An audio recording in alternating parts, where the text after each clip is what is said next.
stop! Tu roules sur le boulevard BD? Cette vidéo est faite pour toi. Voici une nouvelle vidéo unboxing avec Pium en guest star qui va nous aider à ouvrir les paquets. Voyons qu'est-ce qu'on a reçu là. Ça sent bon ça? On va voir ça, on va ouvrir ça tout de suite, tous ensemble. Alors, voici le premier paquet. Il vient à Laurent Fourcade. C'est pas Fourcade, c'est la Fourcade. Il vient d'où? Je ne sais pas.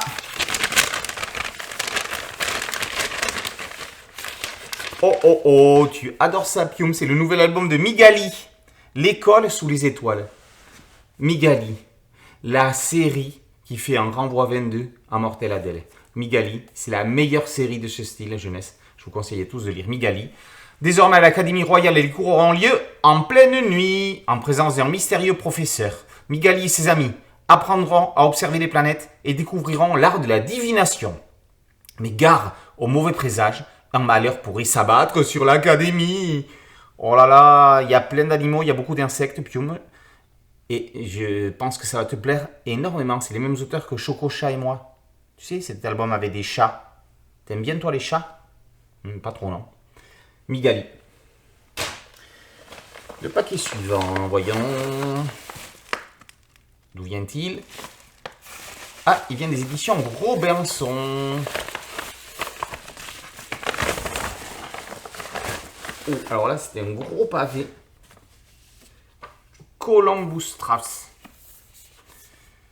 Une saga familiale pendant la Seconde Guerre mondiale. C'est un pavé de plus de 500 planches.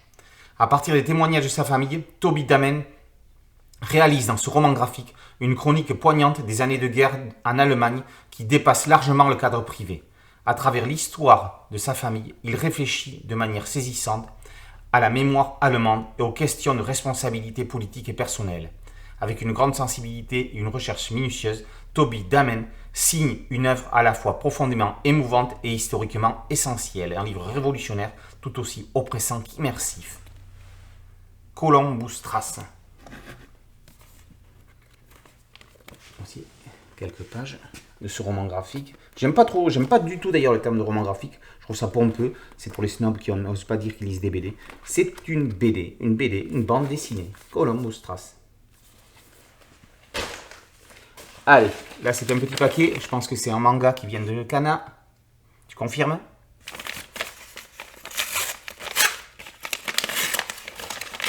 Voyons. Lequel est-ce? Le tome 2 de Kagurabashi. Voilà, les sabres sont faits pour ceux qui désirent éradiquer le mal et protéger les plus faibles. Sojo passe à l'attaque.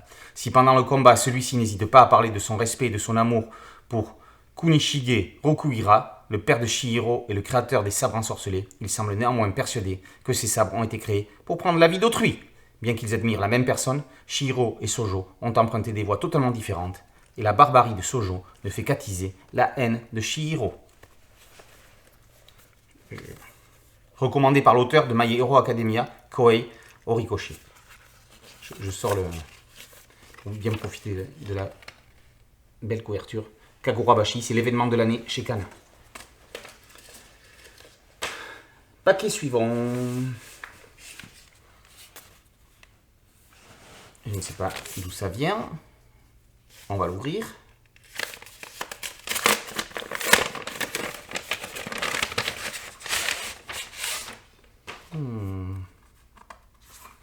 Ça a l'air magnifique.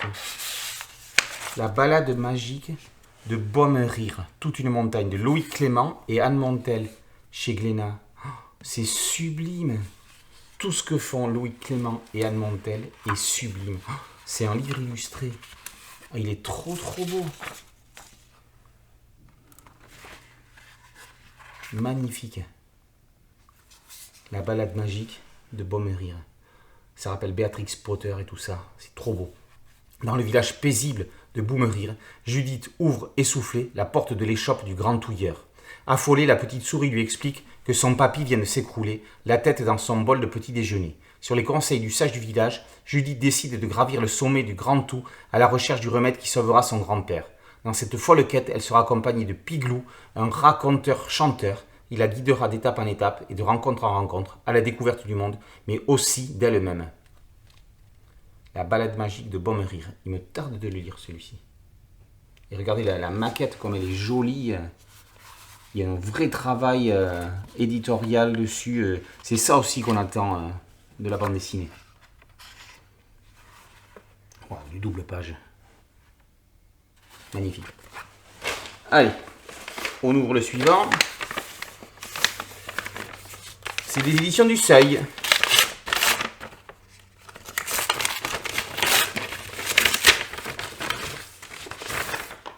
Et on a Monsieur Guevo veut guérir de la Shoah.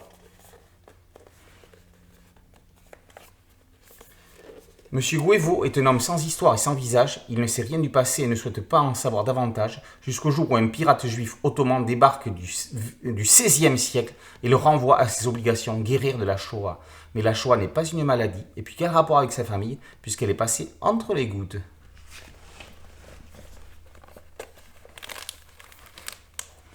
Graphiquement très original aussi.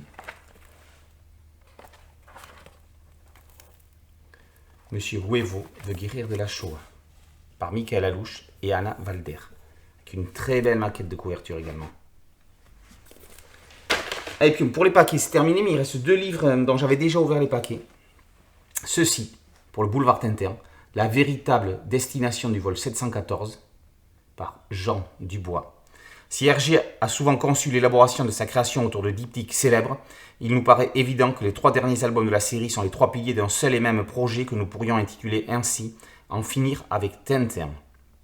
Avec Vol 714 pour Sydney, la maturité et le bonheur aidant, Hergé va franchir un cap supplémentaire vers plus d'abstraction et moins de réalisme, tout en se délestant de ses derniers réflexes oniriques, ce que certains lecteurs ne lui pardonneront pas, ou alors quand même un peu, en souvenir des albums précédents.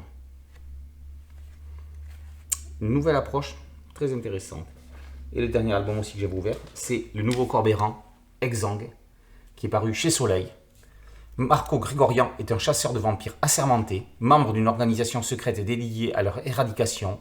Tenace et efficace, il traque sans relâche les créatures de la nuit et satisfait pleinement aux exigences de ses commanditaires.